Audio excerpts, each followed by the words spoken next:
దేవుని నామానికి స్తోత్రాలండి. మీ అందరికీ వందనాలు తెలియజేస్తున్నాను. మరలా కొంత గ్యాప్ తర్వాత ఇలా మిమ్మల్ని కలుసుకోవడం చాలా సంతోషకరంగా నాకున్నది.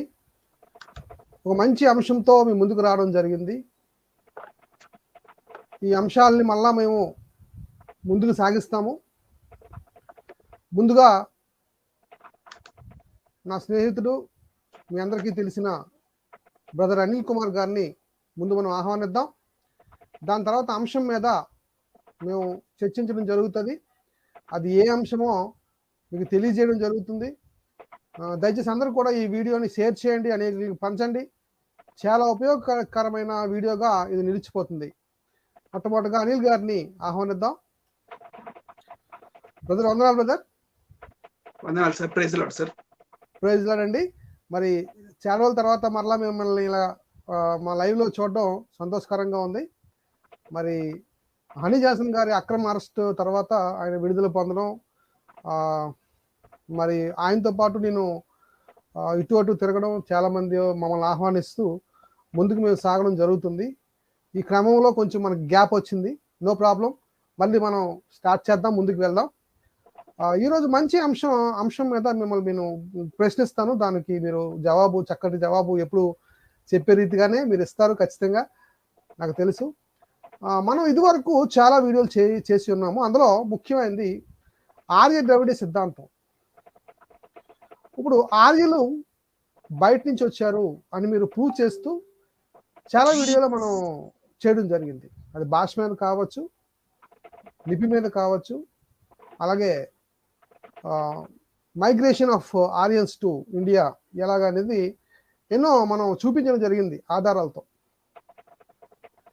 మరి ఆర్యులు రాకముందు ఈ భారత భూమి మీద ఎవరున్నారు, వారు ఎక్కడి నుంచి వచ్చారు, అసలు వారు ఎవరు అనే ప్రశ్నలు నాకు రేజ్ చేయడం జరిగింది.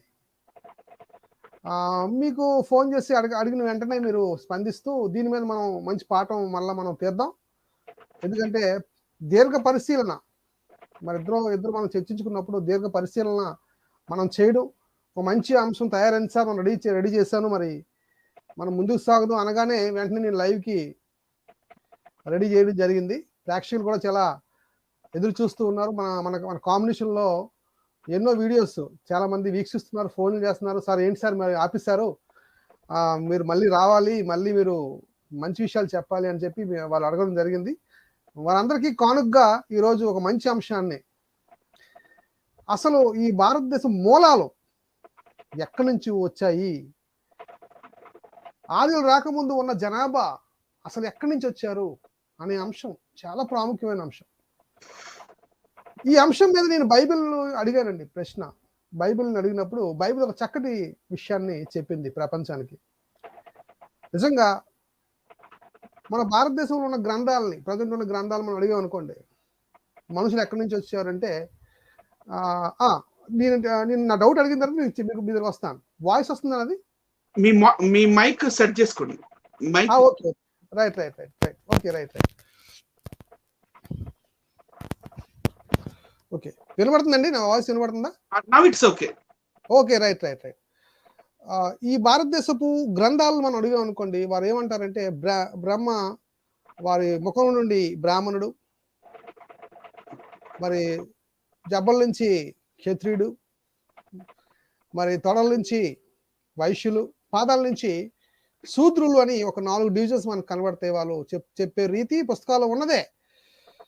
అంటే మనుషులు 4 రకాలుగా పుట్టారు, వాళ్ళు ఒకటి కాదు అని ఒక కాన్సెప్ట్ మనకు కనబడుతుంటది వాళ్ళ గ్రంథాల్లో. ఇక బైబిల్ అడిగినప్పుడు అద్భుతమైన విషయం వారు చెప్పిన దానికి ఆపోజిట్ గా కనబడుతుంది. అదేంటంటే అపోస్తుల కార్యాలు 17వ అధ్యాయము 26వ వచనాన్ని చదివితే మనకు గనుక, మరియు యావత్ భూమి మీద కాపురం ఉండుటకు ఆయన ఒకను నుండి ప్రతి జాతి మనుషులను సృష్టించి అన్నాడు. ప్రతి జాతి మనుషులను సృష్టించి, ఒకరి నుండే సృష్టించాడు ప్రతి జాతి మనుషులను. అది ఆర్యులు కావచ్చు, ఆర్యులకు ముందున్న భారతదేశంలో ఉన్న మనుషులు కావచ్చు, ప్రపంచ దేశాల్లో ఉన్న ప్రతి మనిషి, ప్రతి జాతి మనిషి ఒకళ్ళ నుండే వచ్చారు అని ఒక ఛాలెంజింగ్ స్టేట్మెంట్ ఇక్కడ మనకి అపోస్తుల కార్యాల్లో కనబడుతుంది. ఇప్పుడు నా ప్రశ్న, ఆర్యులు రాకముందు ఉన్న జనాభా, భారతదేశంలో ఉన్న జనాభాకి బైబిల్కి ఏదైనా సంబంధం ఉందా? ఇప్పుడు మీ దగ్గరకు వస్తున్నానండి. మీ ఇంట్రొడక్షన్తో ఆ టాపిక్లో తిన్నగా మీరు వెళ్ళిపోవచ్చు. మనం పీపీటీ కూడా చూపించి ప్రపంచానికి తెలియజేద్దాం. రైట్. మొట్టమొదట ఈ కార్యక్రమాన్ని వీక్షిస్తున్న వీక్షకులందరికీ ప్రభు అయిన యేసుక్రీస్తు నామమున శుభములు. జాన్ కొయ్య గారు అటు ఇటు ఇటు అటు తిప్పి కొన్ని ప్రశ్నలు వేశారు. Right, okay. కాకపోతే అది జాన్ కొయ్య సార్ గారు వేసిన ప్రశ్నని ఒక్క లైన్ లో చెప్తాను. ఆ ప్రశ్నని ఒక్క లైన్ లో, 1 లైన్. బైబిల్ కి భారతదేశానికి ఏమన్నా సంబంధం ఉందా లేదా అని అడుగుతున్నారు, అంతేనా సార్? రైట్. ఎందుకంటే గత కాలంలో కూడా కొంతమంది వ్యక్తులు మనల్ని ఛాలెంజ్ చేయడం జరిగింది. ఈ బైబిల్ కి కానీ, మన దేశానికి కానీ, లేకపోతే బైబిల్ గ్రంథంలో చెప్పబడిన మనుషులకు కానీ, ఈ దేశానికి కానీ ఎలాంటి సంబంధం లేదు అని పెద్ద పెద్ద సభల్లో మాట్లాడడం జరిగింది. విదేశీ మతం, మన మతం ఏంటంటే మనం మతంగా పిలువబడుతున్న క్రైస్తవం ఇండియాలో విదేశీ మతం, పెద్ద అభాండం మన మీద వేశారు. విదేశీ మతం అని కామెడీలు చేస్తున్నారు. అసలు విదేశీ మతం అనే ఆ మాటే కామెడీ. ఇప్పుడు అసలు ఫస్ట్ ఆఫ్ ఆల్ క్రైస్తవం అనేది మతం కాదు. ఓకే, రైట్ అండి. రైట్. ఇప్పుడు ఆది యందు దేవుడు భూమి ఆకాశములు సృజించాను. ఓకే. ఇప్పుడు దేవుడు ఆది యందు భూమి ఆకాశం సృజించినప్పుడు యావత్ ప్రపంచానికి, యావత్ సృష్టికి దేవుడు అవుతాడా, లేకపోతే ఒక దేశానికి, లేకపోతే ఒక ప్రాంతానికి, ఒక ఊరికి, ఒక ఇంటికి దేవుడు అవుతాడా? కాదు కదండి. ప్రతి మనిషికి దేవుడు ఒకడే కదండి. దేవుడు ఒకడే అవుతాడు. సో ఇంకో పాయింట్ ఏంటంటే ఆది యందు దేవుడు ఇజ్రాయెల్ దేశంలో సృష్టించాను అని కూడా లేదు. అవును. అంటే ఇజ్రాయెల్ దేవుడు అంటారు. అసలు అది ఇంకో పెద్ద కామెడీ. అంటే మానసిక పరిపక్వత లేకుండా ఊరికే ఇట్లా చిన్న పిల్లలు అడిగే ప్రశ్నలు అడగడం అనమాట. ఆది దేవుడు భూమి ఆకాశములు సృజించినప్పుడు దేవుడు సర్వ సృష్టికి దేవుడు అవుతాడు. ఓకే. ఇప్పుడు దేవుడు దృష్టిలో అందరూ ఒకటే సార్, మనుషులందరూ ఒకటే. ఎందుకంటే ఆయన జాతి వివక్ష, కుల వివక్ష, వర్ణ వివక్ష, ఇలాంటివి, స్త్రీ వివక్ష లాంటివి చూపించే దేవుడు కాదు. అందుకనే మరి సర్వ మానవాళిని ఆయన ఒకేలా చూస్తాడు. కానీ మరి మనల్ని ప్రశ్నిస్తున్న వారి గ్రంథాల్లో మాత్రం కొంతమంది మొహంలోంచి వస్తారు, కొంతమంది భుజాల నుంచి, కొంతమంది తొడల నుంచి, కొంతమంది కాళ్ళలో నుంచి. చాలా 4 వేరువేరుగా వచ్చినట్టే కదా లెక్క. మరి అది 4 వేరువేరుగా వచ్చినట్టే. మరి మేమెందుకు కాళ్ళల్లో నుంచి వచ్చామంటే రీజన్ లేదు. సరే మీరేం చేశారు, మీరెందుకు తల్లిలో నుంచి వచ్చారంటే వాళ్ళకి రీజన్ లేదు. సో చలో వాట్ ఎవర్. కానీ ఇక్కడ ఈ మనల్ని ప్రశ్నిస్తున్న వారి గ్రంథాల్లో వాళ్ళు ఆ గ్రంథాలు ఎలా లిఖింపబడ్డాయి అంటే అవి చాలా మోసపూరితంగా లిఖింపబడ్డాయని నేను చాలా కాన్ఫిడెంట్ చెప్పగలను. ఎందుకంటే ఏదన్నా విషయాన్ని మనం పర్టికులర్ గా అడుగుతున్నప్పుడు ఇది ఈ కల్పంలోనిది కాదు, అది వేరే కల్పంలోనిది, ఇది ఈ మన్వంతరంలోనిది కాదు, అది ఇంకొక మన్వంతరంలోనిది అని చెప్పి అవి తప్పించుకోవడానికి క్రియేట్ చేసినవి కల్పాలు, మన్వంతరాలు, ఇలాంటివన్నీ. ఈ యుగాలు అనేవి కూడా లేవు. దాటి వేయడానికి జస్ట్ దాటి వేయడానికి ఏ ఆర్కియాలజిస్ట్ అడిగినా, ఆంథ్రోపాలజిస్ట్ అడిగినా, జియాలజిస్ట్ అడిగినా ఈ ప్రపంచం అంతటికి ఒకటే హిస్టరీ ఉంది. కానీ వీళ్ళు చెప్పే హిస్టరీలో మరి చాలా రకరకాలు ఉంటాయి. పర్వతాలు ఎగురుతాయి, విమానాలకి గాడిదలు కట్టించుకొని విమానాలు ఎగరేస్తుంటారు, అలాంటి హిస్టరీ. చలో వాట్ ఎవర్. కానీ ఒకసారి ఒక చిన్న బ్రీఫ్ లుక్ ఇద్దాము. మన భారతదేశానికి బైబిల్ కి సంబంధం ఏంటనేది నేను సింపుల్ గా అందరికీ అర్థమయ్యే విధంగా చెప్పాలనుకుంటున్నాను. So let us get into our PPT and let us start the show. Yes.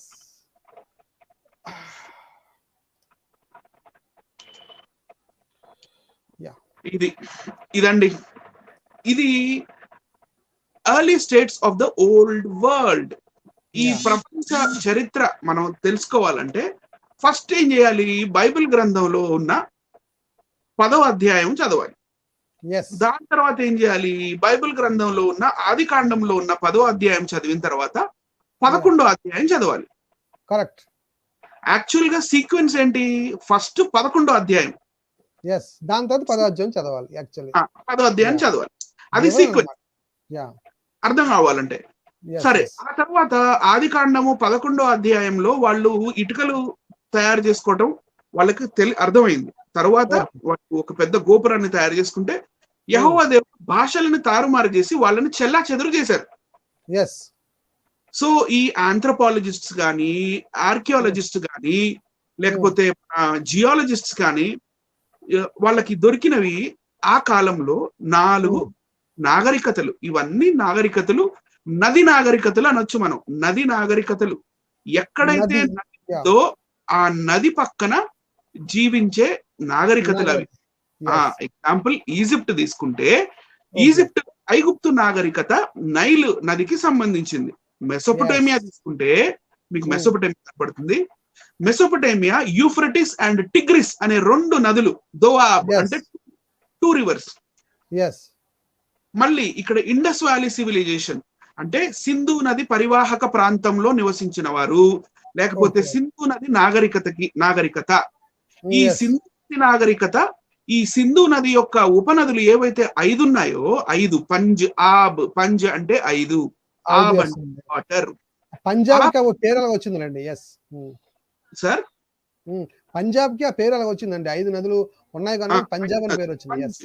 పంజ్ ఆబ్ ఆ ప్రాంతంలో, ఈ నది పరివాహక ప్రాంతంలో ఈ ఒక నాగరికత అనేది పుట్టింది. అదే ఇండస్ వ్యాలీ సివిలైజేషన్ అంటారు.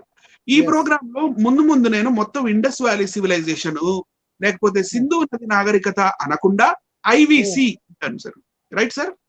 ఐవిసి, ఓకే. ఐవిసి అంటే ఇండస్ వ్యాలీ సివిలైజేషన్ అంటాను. రైట్ అండి.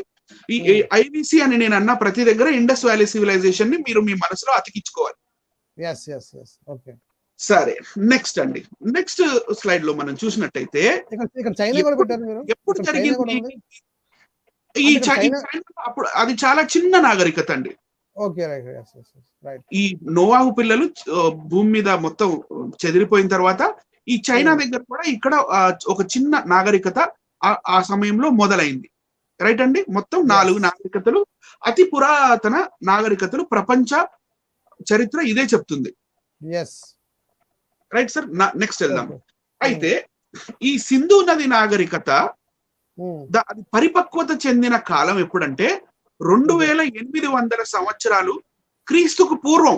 2600 సంవత్సరాల నుంచి 1900 సంవత్సరాలు క్రీస్తు పూర్వం. ఇది కూడా ఆ కాలం. ఇది చరిత్ర అండి. ఇది పక్కా చరిత్ర, ప్రూఫ్. ఇది అసలు సిసలైన మన ప్రపంచ మరియు మన భారతదేశ చరిత్ర. మిగతావన్నీ ట్రాష్, మిగతావన్నీ తీసి కాసేపు పక్కన పెట్టండి. రైట్ అండి. తరువాత ఇక్కడ ఒక 200 years మనకి ప్లస్ ఆర్ మైనస్ గా ఉంటుంది. 200 years ప్లస్ ఆర్ మైనస్ గా ఎందుకు ఉంటుందంటే, ఈ కార్బన్ డేటింగ్స్ ఏవైతే దొరికాయో ఆ కార్బన్ డేటింగ్స్ దాని రిజల్ట్ అది కూడా ప్లస్ ఆర్ మైనస్ గా చూపిస్తుంది. ఎంత పురాతనం అయితే అన్ని ఇయర్స్ మనకి ప్లస్ ఆర్ మైనస్ గా చూపిస్తుంది. సో రఫ్లీ చెప్పుకుంటే ఈ ఇండస్ వ్యాలీ సివిలైజేషన్ యొక్క మెచ్యూర్ ఫేజ్, పరిపక్వత చెందిన ఆ సింధు నది నాగరికత అంటే ఐవిసి ఇండస్ వ్యాలీ సివిలైజేషన్ 2800 సంవత్సరాల నుంచి 1700 సంవత్సరాలు బీసీ కాలం నాటికి చెందినది అని కూడా మనం అనుకోవచ్చు. రైట్ అండి. నెక్స్ట్, మన భారతదేశం యొక్క చిత్రపటం మనం చూస్తే, మ్యాప్ చూస్తే భారతదేశం చుట్టూ ఎత్తైన కొండలు ఉన్నాయండి, ఎత్తైన పర్వతాలు ఉన్నాయి. ఇటు వెస్ట్ సైడ్ చూస్తే, పడమర వైపు చూస్తే మనకి హిందూ కుష్ మౌంటైన్స్ అంటారు. ఈ హిందూ కుష్ మౌంటైన్స్ మీ లెఫ్ట్ సైడ్ కి, ఈ హిందూ కుష్ మౌంటైన్స్ తోటి ఈ భారత ఖండానికి ఈ హిందూ కుష్ మౌంటైన్స్ అనేవి అడ్డంగా ఉన్నాయి. లోపలికి మానవులు వచ్చి జీవించాలి అంటే ఈ హిందూ కుష్ మౌంటైన్స్, ఈ హిందూ కుష్ పర్వత శ్రేణి ఎక్కి దిగాలి, లోపలికి రావాలి. లోపలికి మళ్ళీ రావాలి. Yes, yes. ఇటు పైకి చూస్తే ఈ హిమాలయ పర్వత శ్రేణి మీకు కనపడుతుంది పైనంతా. ఓకే, ఎస్, ఇదంతా కూడా. Yes, yes. ఆ తర్వాత మళ్ళీ ఈ బర్మా ఇటువైపు రైట్ సైడ్ ఉంది చూడండి, ఇవన్నీ పర్వత శ్రేణులు. ఓకే. మన భారతదేశంలో ఆదిమ కాలంలో మనుషులు బతకాలంటే బయట నుంచి రావాల్సిందే. ఈ rule number 1. Okay. Rule number 2 ఏంటంటే మనుషులు ఎవరు ఆకాశం మీద నుంచి ఊడిపడరు. ఓకే, అంతే కదా. రైట్ అండి. సో ఈ పర్వతాలు, ఈ హిందూ కుష్ మౌంటైన్స్ ఎక్కి దిగి రావాలి అని అంటే 2 మార్గాలు. ఒకటి ఖైబర్ పాస్, మీరు చూపించండి అక్కడ సార్, గుజరాత్ పైన ఖైబర్ పాస్, అది కింద గుజరాత్ దగ్గర ఇంకొక పాస్ ఉంటుంది, బోలన్ పాస్. ఎస్, మీరు చూపించింది కరెక్టే, అది బోలన్ పాస్. బోలన్ పాస్ పైన ఉన్నది ఖైబర్ పాస్, కొంచెం ఇది ఖైబర్ పాస్. ఈ ఖైబర్ పాస్, బోలన్ పాస్ తప్ప ఈ రూట్ తప్ప ఇండియాలోకి ఎంటర్ అవ్వడానికి రూట్ అనేది లేదు. అంటే మన భారత ఉపఖండంలోకి రావాలి నివసించాలి అంటే ఇవి ఒకప్పుడు దాటవలసిందే. ఈ ఐవిసి సింధు నది పరివాహక ప్రాంతాల్లో జీవించిన వారు వారి సిటీస్ ని ఎలా కట్టుకున్నారు, వాళ్ళు ఎలా నాగరికతను పొందారు, వాళ్ళు సివిలైజ్ అయ్యారు, నెక్స్ట్ దాంట్లో చూద్దాం సార్. చూడండి, ఇవి ఇక్కడ మనకి 3 పెద్ద సిటీస్ కనపడతాయి, 4 సారీ. మెహర్గఢ్ ఈ మెహర్గఢ్ అనేది పాకిస్తాన్ ఆఫ్ఘనిస్తాన్ బార్డర్ లో ఉంటుంది. మెహర్గఢ్ తర్వాత హరప్పా అనేది హార్ట్ ఆఫ్ ద ఇండస్ లో ఉంటుంది. ఆ తర్వాత మోహెంజదారో తర్వాత లోథాల్ అనేది గుజరాత్ లో ఉంటుంది. ప్రస్తుతం గుజరాత్ లో. ఈ 4 పెద్ద సిటీస్ అండి ఆ కాలంలో.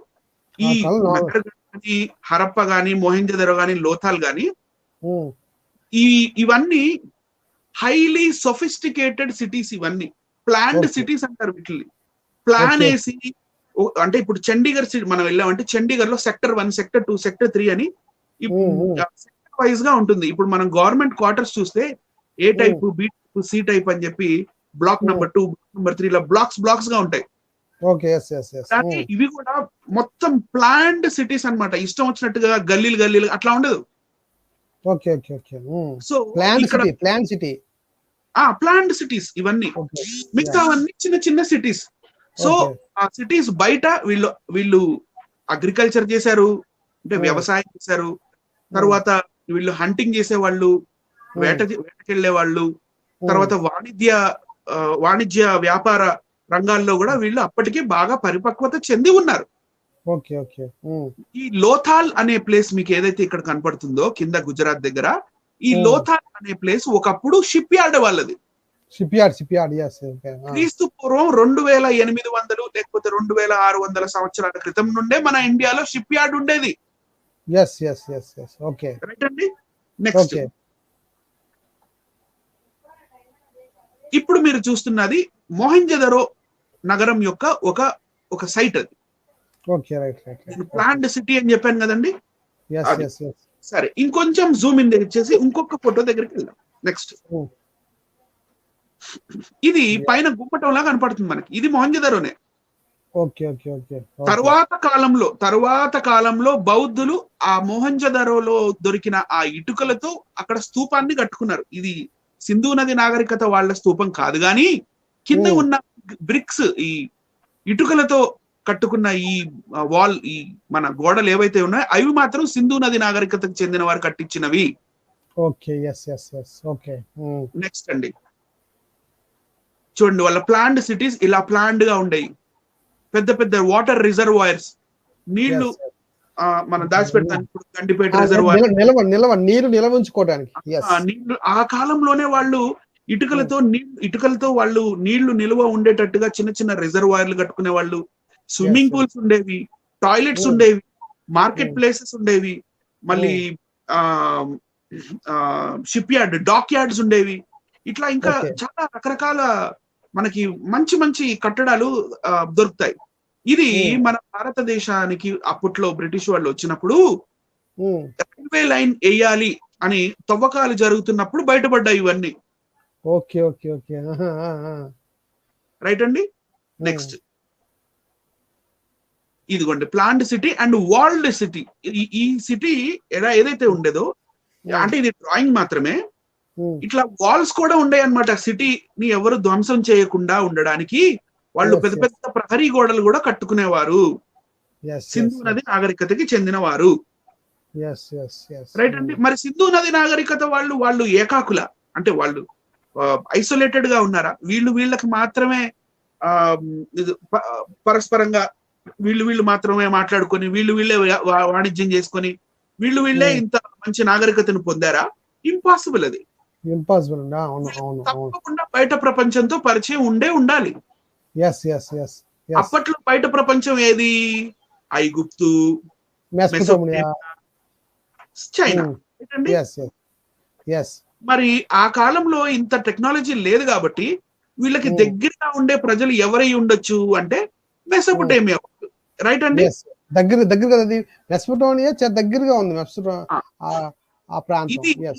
ఇవి బీడ్స్ అంటారు. అంటే మనం చిన్న చిన్న నెక్లెసెస్, జ్యువెలరీ, ఇలాంటివి చిన్న రాళ్ళు, రంగు రాళ్ళు ఇవన్నీ దొరికినప్పుడు వీటిని జ్యువెలరీగా తయారు చేసుకునే వాళ్ళు వీళ్ళు సింధు నది నాగరికత ఐవీసీకి చెందిన వాళ్ళు.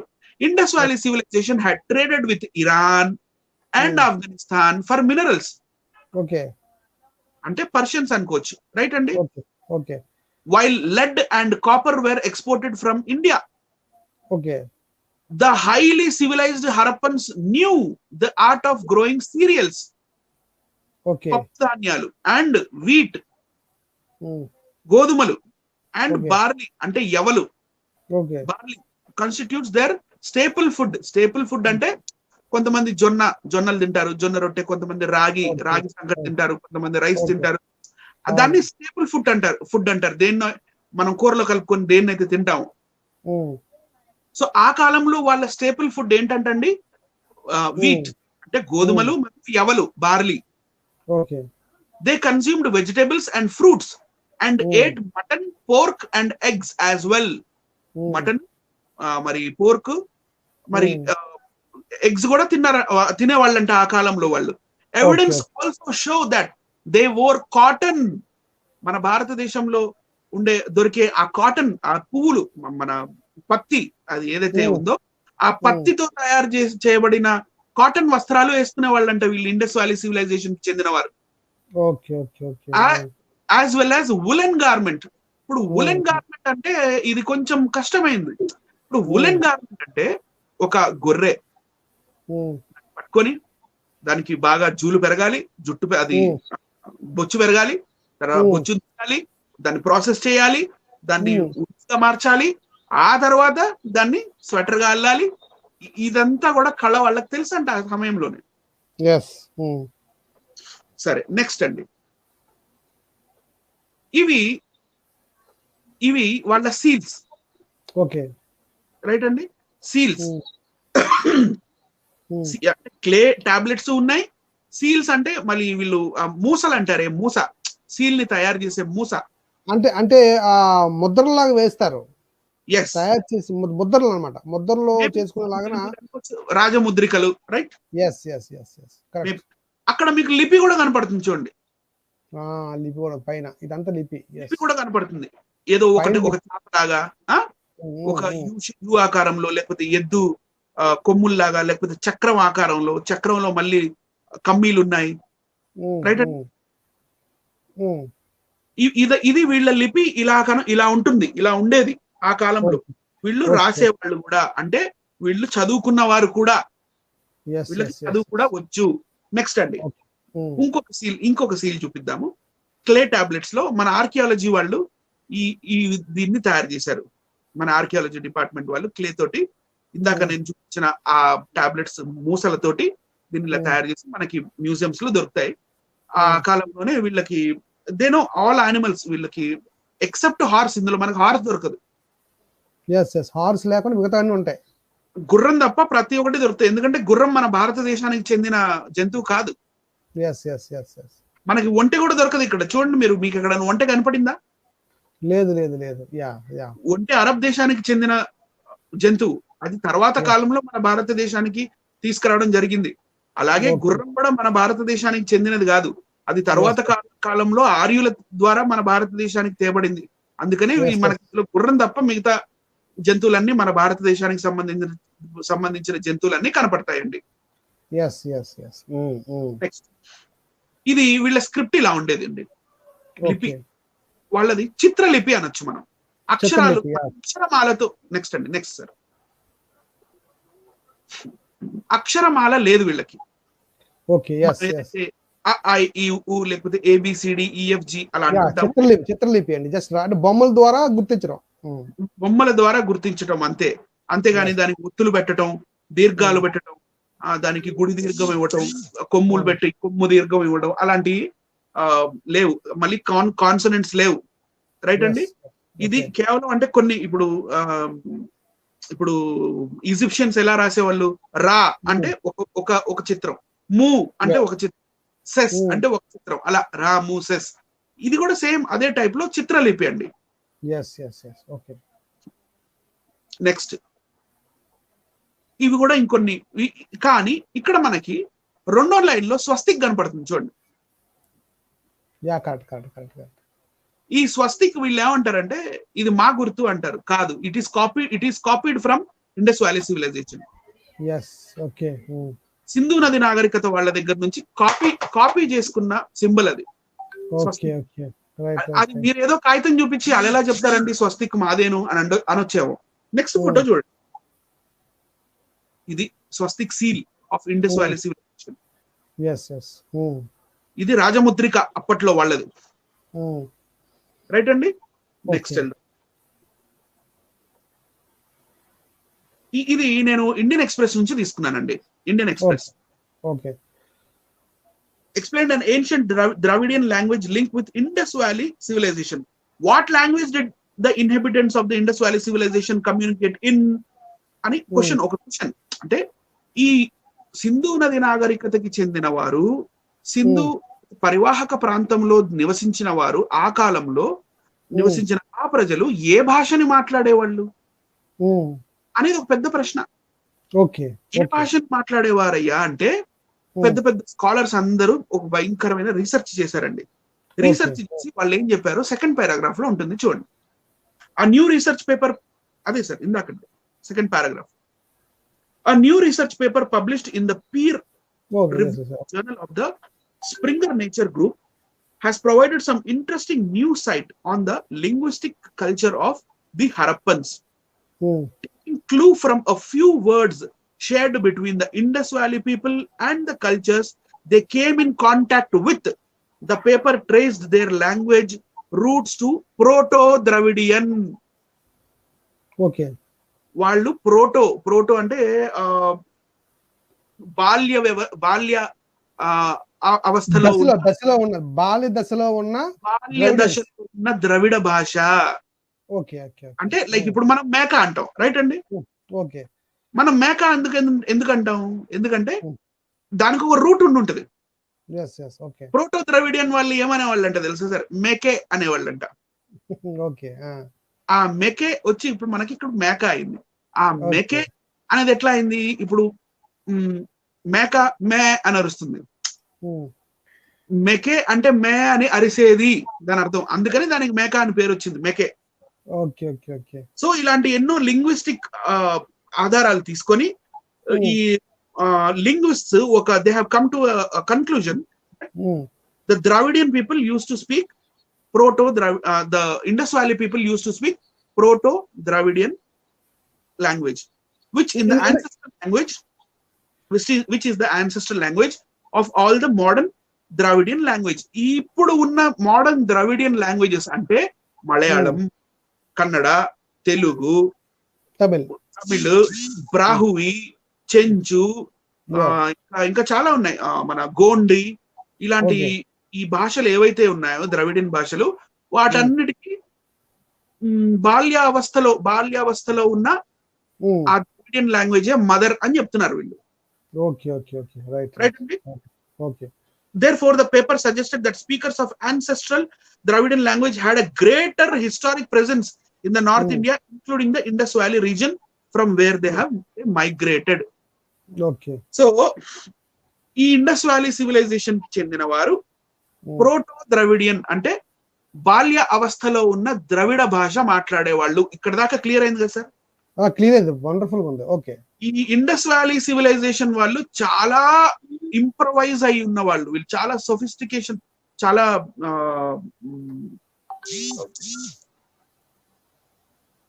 ఇంప్రూవ్డ్ కల్చర్ వీళ్ళది. Improved culture culture. So improved culture అంటే దే హ్యావ్ డాక్ యార్డ్స్, వాళ్ళకి షిప్ యార్డ్స్ ఉంటాయి అప్పట్లో. ఇందాక నేను లోథాల్ అని చెప్పాను. నెక్స్ట్ పిక్ లోకి వెళ్ళండి సార్. ఇండస్ వ్యాలీ సివిలైజేషన్ అక్కడ ఉంది క్లియర్ గా. Next did you know Lothal world's earliest known dock yard? ఇందాక నేను చెప్పాను బిగినింగ్ లో లోథాల్ అని. The 5,000 years old ancient port city in Gujarat is a proud jewel of India's maritime history. ఇప్పటికీ ఉన్నది డాక్యార్డ్. ఫస్ట్ డాక్యార్డ్ అనొచ్చు. సముద్రం ఆటు పోర్ట్లు వచ్చినప్పుడు ఇప్పటికీ నీళ్లు వస్తాయి అక్కడికి. నెక్స్ట్ ఇదిగోండి, ఇలా వీళ్ళు వ్యవసాయం చేసేవాళ్ళు, వేటకెళ్లేవాళ్ళు, హంటింగ్ చేసుకొని వచ్చి వీళ్ళు బతికున్న యానిమల్స్ ని తీసుకొచ్చేవాళ్ళు, జంతువుల్ని తీసుకొచ్చేవాళ్ళు, చనిపోయినవైతే వీళ్ళు తినేవాళ్ళు, బతుకున్న వాటిని కూడా తీసుకొచ్చేవాళ్ళు. ఇక్కడ రాళ్ళు, రంగురాళ్ళు, ఇవి మినరల్స్, ఇవి ఏదైతే దొరుకుతాయో వీటన్నిటిని గ్యాదర్ చేసేవాళ్ళు. గ్యాదర్ చేసి లోథాల్ నుంచి వీళ్ళు బయట ప్రపంచానికి, అప్పట్లో ఉన్న బయట ప్రపంచానికి వాళ్ళతో వాణిజ్య కార్యక్రమాలు కూడా చేశారండి. అది మనకు ఎలా తెలుసు వాళ్ళు వాణిజ్యం చేశారని? నెక్స్ట్ పిక్ లో చూడండి. ఇండస్ వ్యాలీ సివిలైజేషన్ లో దొరికిన ఈ క్లే టాబ్లెట్స్ తో మనకు తెలిసిపోతుంది. స్టోన్ టాబ్లెట్, కిందది స్టోన్ టాబ్లెట్, పైనది క్లే టాబ్లెట్. వీళ్ళు ఇక్కడ ఏం చెప్తున్నారు? సింధు నది నాగరికత చెందిన వారు. ఇక్కడ మనకి ఏం చెప్పాలనుకుంటారంటే, వీళ్ళు నావ తయారు చేసుకొని ఆ నావలో మనకు చూడండి ఒక కోడి, బాతు లాంటివి కనపడుతున్నాయి మనకి పైన ఫోటోలో. నావలో అంటే యానిమల్స్ ని, జంతువుల్ని బయట ప్రపంచానికి అమ్మేవాళ్ళు వీళ్ళు వెళ్ళి. Import and export business. Import and export ఆ కాలంలోనే చేశారు వీళ్ళు. నెక్స్ట్ అండి, నెక్స్ట్ ఇంకా దొరికాయి, ఐవిసిలో ఇంకా దొరికాయి. అయితే ఇప్పుడు నెక్స్ట్ సార్ చూడండి, ఎంత నీట్ గా క్లేతో ఆ టైంలో వీళ్ళు తయారు చేసి పెట్టుకోవడం వల్ల మనకు తెలిసింది, వీళ్ళకి నావిగేషన్ అంటే వీళ్ళు నౌక ఎలా నడపాలి అని కూడా తెలుసు. నౌక ఎలా నడపడం తెలుసు అంటే మరి నోవాహు గారి దగ్గర నుంచి నేర్చుకొని ఉండడానికి ఛాన్సెస్ లేవంటారా? బ్రహ్మాండంగా ఉన్నాయి. రైట్. నెక్స్ట్ ఇవే ఇలాంటివి ఇంకా ఎవిడెన్స్ చూపిస్తూనే ఉంటాం సార్. చూడండి పైన ఫోటోలో, ఇక్కడ చూడండి నావలో ఏవో వీళ్ళు ధాన్యాలు ఇవన్నీ స్టోర్ చేసుకొని తీసుకెళ్తున్నారు. తర్వాత కొంతమంది ఎవరో ఉన్నారు, ఆవు, ఏదో ఒక జంతువు ఉంది, ఆ జంతువు మీద కూడా ఏదో కట్టారు. వీళ్ళు నావికులు ఆ నావని తీసుకెళ్తూ ఉన్నారు. తీసుకెళ్లిన తర్వాత కింద ఫోటోలో సార్ కింద ఫోటోలో ఈ సింధు నది నాగరికతకు చెందిన వాళ్ళు అక్కడ బయలుదేరి ఎక్కడికో చేరుతున్నారు. చూడండి, ఇది చూపిస్తుంది ఈ ఫోటో. వెల్ సివిలైజ్డ్ ప్లేస్ కి తీసుకెళ్లారు వాళ్ళు. ఇక్కడ నుంచి రీసెర్చ్ మొదలు పెట్టాం, ఎక్కడికి వెళ్ళారు వాళ్ళు, ఎవరితో వాణిజ్యం చేశారు అని. అది మెయిన్ పాయింట్, కీ పాయింట్ అన్నమాట అది. ఎవరితో వాణిజ్యం చేశారు? కింద ఫోటో జాగ్రత్తగా చూడండి. వీళ్ళు నావతో ఎక్కడికో దిగుతున్నారు, అది కూడా వెల్ సివిలైజ్డ్ ప్లేస్. అది అక్కడ కూడా ఒక డాక్యార్డ్ ఉన్నట్టుగా మనకు కనపడుతుంది. చూడండి, ఇటు ఒక స్తంభం, అటు ఒక స్తంభం, అక్కడ ఒక గేట్. రైట్ అండి. నెక్స్ట్ ఆ కాలంలో నెక్స్ట్ అండి, ఆ కాలంలో అంటే నేటికి ఒక దగ్గర ఒక 5,000 సంవత్సరాల క్రితం అనుకోండి నేటికి. ఆ కాలంలో సింధు నది నాగరికతకు చెందిన వారు మెసొపొటేమియాతో ట్రేడింగ్ చేశారు అని అర్థమవుతుంది. ఇదే దగ్గర ఉంది మరి. మెసొపొటేమియా వారితో ట్రేడింగ్ చేశారు, అది కూడా సముద్ర మార్గం గుండా వెళ్ళి. అంటే ఈ భూమార్గంలో కూడా వెళ్ళొచ్చు, కాకపోతే అన్ని కొండలు, ఇందాక చెప్పాను కదా, బిగినింగ్ లో చెప్పాను కదా, పర్వతాలు, హిందూ Yes, కుష్ yes. మౌంటైన్స్, మరి అవును, అక్కడ అవును, వెళ్ళడం అవును. కష్టం. కాబట్టి తప్పకుండా వీళ్ళు సముద్ర మార్గాన్ని ఎంచుకోవడానికి గల కారణం ఆ, భూమార్గం నుండి వెళ్తే అక్కడ పర్వతాలు ఉన్నాయి కాబట్టి వీళ్ళు ఉమ్, సముద్ర మార్గాన్ని ఎంచుకొని ఉండొచ్చు అని మనకి ఈజీగా అర్థమవుతుంది. ఓకే. రైట్ అండి. ఉమ్, ఉమ్, నెక్స్ట్ ఎవరితో వీళ్ళు చేసుండొచ్చు అని అంటే ఏలాం అని ఒక ప్లేస్ ఉందండి. ఈ ఏలాం అనే వాళ్ళు okay. Sumerian civilization. Sumer Sumerian civilization. Yes. ఈ ఈ మెసోపటేమియాలో ఉన్న సుమేరియన్ లోని కొన్ని భాగాలు, కొన్ని ఆ తెగలు వాళ్ళల్లో ఒక ఏలాము తెగ ఒకటండి. రైట్ అండి. ఏలాం. ఈ ఓకే, ఓకే. ఏలామీయులతో వీళ్ళు ట్రేడింగ్ చేసినట్టుగా మనకి చరిత్ర ఆధారాలు చూపిస్తుంది, ఆర్కియాలజికల్ ఆధారాలు. ఓకే, ఓకే, ఓకే, ఈ ఓకే. సుమేర్ అనే పదం కింద మీకు ఏ ఏ ఏ పదం కనపడుతుంది చూడండి. సుమేర్ కింద కొంచెం లెఫ్ట్ సైడ్ లో సుమేర్ కింద, సుమేర్ కింద లేదండి, సుమేర్.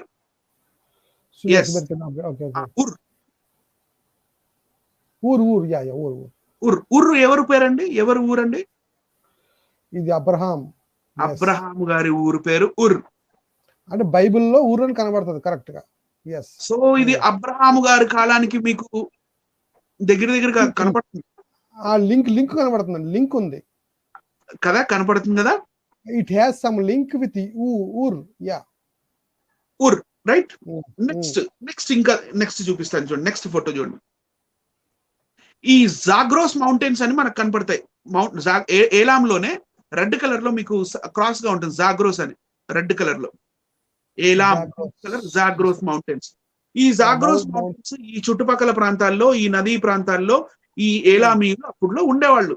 ఏలాం. ఈ ఏలామీయులు తో వీళ్ళు వాణిజ్యం చేశారు అన్నప్పుడు ఏదో భాష వీళ్ళకి కామన్ భాష ఉండాలి ఖచ్చితంగా. భాష రందే ఎలా బేరం ఆడతాం? అంతే కదా. భాష రందే ఎలా మాట్లాడతాం?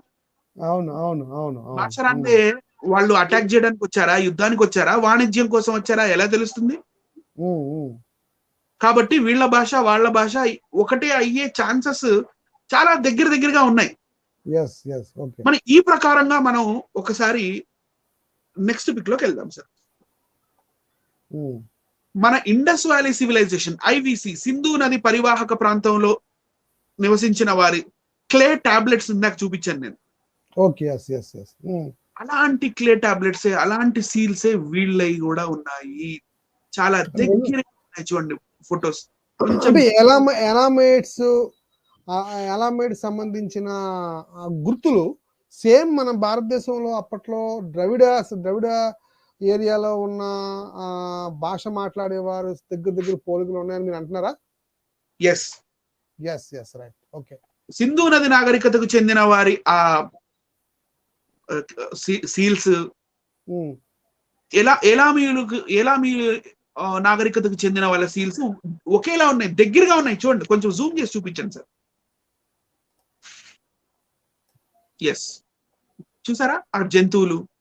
ఇందాక మనకు అందులో కూడా జంతువులు కనపడ్డాయా? అవునండి.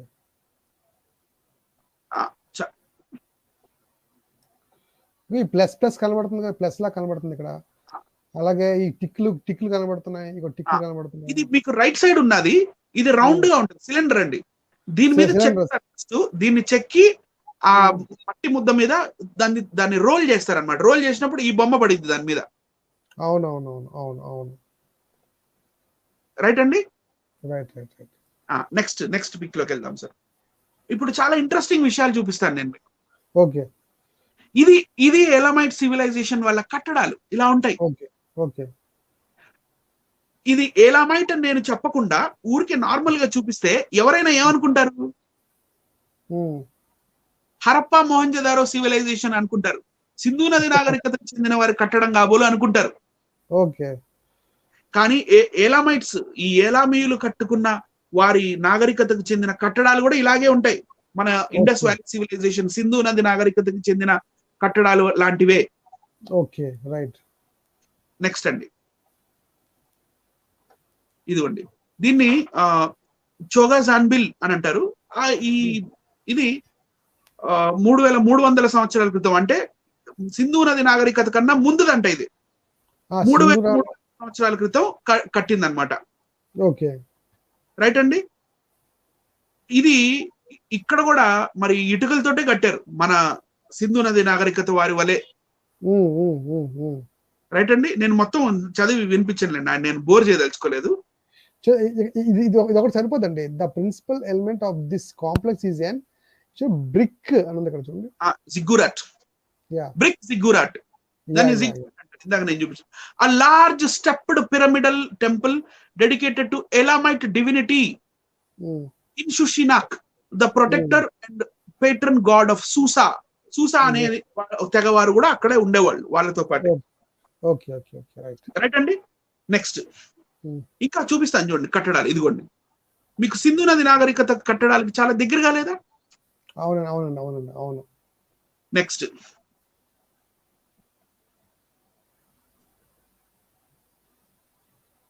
నెక్స్ట్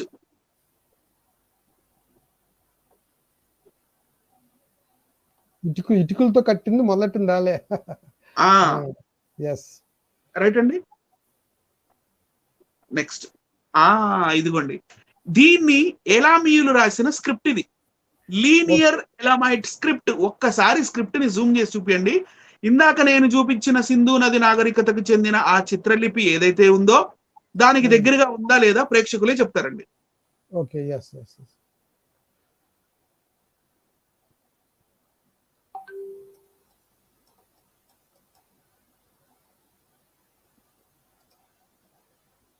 పర్వాలేదు.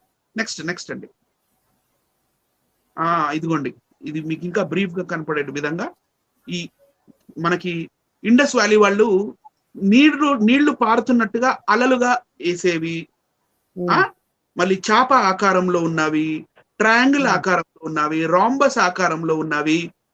మనకి ఆ స్క్రిప్ట్ ఈ స్క్రిప్ట్ కలుస్తుందా కలవట్లేదా? ఖచ్చితంగా కలుస్తుందండి. సరే, నెక్స్ట్ ఈ రాతి మీద ఇదిగోండి, ఇది రాతి మీద రాసింది. ఎలా మీల్ది ఇది ఇండస్ వ్యాలీ వాళ్ళది కాదు. ఎలా మీల్ది? Okay okay. దీని అర్థం ఏంటి ఇంతవరకు ఎవరికి తెలియదు. ఈ సింధు నది నాగరికత వాళ్ళు రాసిన ఆ స్క్రిప్ట్ ఈ రోజు కూడా డీసైఫర్ గా ఉంది. అంటే దాన్ని సైఫర్ అంటే డీసైఫర్ అవ్వలేదు, అది సైఫర్ గానే ఉంది. సైఫర్ అంటే సీక్రెట్, లేకపోతే ఐ డోంట్ నో అని సైఫర్ అంటే. దాన్ని ఇప్పుడు దాకా దాని అర్థం ఏంటనేది ఎవరు ప్రెడిక్ట్ చేసి చెప్పలేకపోయారు, దాన్ని ప్రూవ్ చేయలేకపోయారు. అలాగే ఏలామీయులు రాసిన ఆ లీనియర్ ఏలామైట్ స్క్రిప్ట్ ని కూడా ఇప్పుడు దాకా డీసైఫర్ చేయలేకపోయారు. సరే, ఇప్పుడు నేను ఒక చిన్న కంపారిజన్ చూపిస్తాను చూడండి.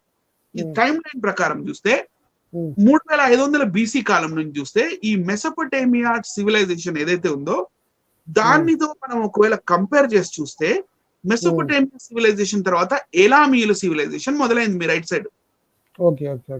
ఏలామీయుల సివిలైజేషన్ కి ఆల్మోస్ట్ ప్యారల్, లేకపోతే కొంచెం ఒక 200-300 సంవత్సరాల తర్వాత మన భారతదేశంలో ఉన్న సింధు నది నాగరికత మొదలైంది.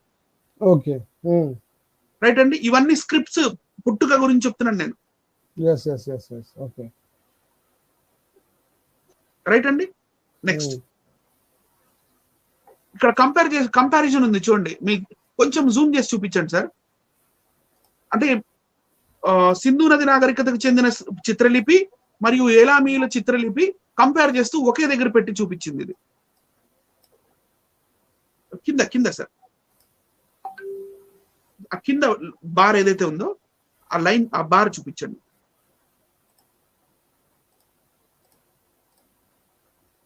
ఓకే, ఇంకొంచెం జూమ్ చేయండి సార్. ఎస్, చూడండి ఆ మార్క్స్ దగ్గర, అంటే పైన ఉన్నదేమో ప్రోటో ఎలామైట్, ఓకే, కింద ఉన్నది ఇండస్ వ్యాలీది. ఓకే, చూపించండి, కంపారిజన్ చూపించండి ప్రజలకి. దగ్గరగా ఉన్నాయా, సేమ్ ఉన్నాయా, దగ్గరగా ఉన్నాయా? అసలు సేమ్ ఉన్నాయి, రెండు చిన్న చిన్న. ఇక్కడ 5ది 1 2 3 4 6ది కొంచెం చిన్న చేంజ్ వచ్చింది. ఇక్కడ కొంచెం ఇక్కడ పైన సన్నం అనేది కొంచెం లావు ఉంది, అంతే. చిన్న డిఫరెన్స్ లేదు, అసలు డిఫరెన్స్ అనేది కనబడట్లేదు.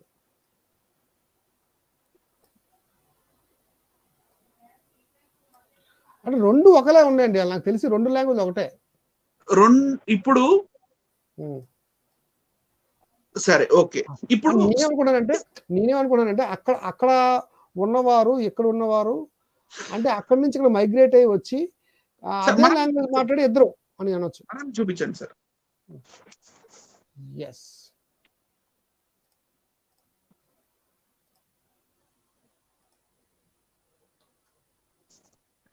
అంటే వీక్షిస్తున్న వీక్షకులకు నేను ఏం చెప్పాలనుకుంటున్నా అంటే ఇప్పుడు దాకా నేను చూపించినవన్నీ ఓకే, అంటే దిమ్మ తిరిగి మైండ్ బ్లాక్ అయిపోయే విషయాలు ఇవన్నీ. మీకు ఎవరు చెప్పరు. అవునండి. ఎందుకంటే ఇది దాచిపెట్టబడిన సీక్రెట్ చరిత్ర. ఈ చరిత్ర ప్రజలకు తెలిసిపోయింది అనుకోండి, బైబిల్ గొప్ప అయిపోద్ది, బైబిల్ కరెక్ట్ అయిపోయింది. Bible is always right. ఖచ్చితంగా. ఈ అసలు సిసలైన ఈ చరిత్ర ప్రజలకు తెలిసిపోయింది అనుకోండి, బైబిల్ అగైన్ కరెక్ట్ అని ప్రూవ్ అయిపోతుంది. అగైన్ అండ్ అగైన్ ఎన్నిసార్లైనా ప్రూవ్ అయిపోతుంది. అది వేరే విషయం. ఎలాగ ప్రూవ్ అవుతుందండి. వీళ్ళు చెప్పే కల్పాలు, మన్వంతరాలు, యుగాలు ఇవన్నీ ట్రాష్ అని తెలిసిపోతుంది. ఇప్పుడు నేను చెప్తానండి, ఒకానొక రాజ్యం ఉండేది. ఆ రాజ్యం 10 లక్షల సంవత్సరాల క్రితం ఉంది అని చెప్తాను. లేకపోతే 10,000 సంవత్సరాలు అనుకోండి. ఓకే. కానీ 10,000 సంవత్సరాల క్రితం నాగరికత లేదు కదా. లేదు. ఇప్పుడు నువ్వు ఇప్పుడు తినాలండి, భోజనం చేయాలి అంటే వరిని పండించే వ్యవస్థ ఒకటి రావాలా. ఓకే.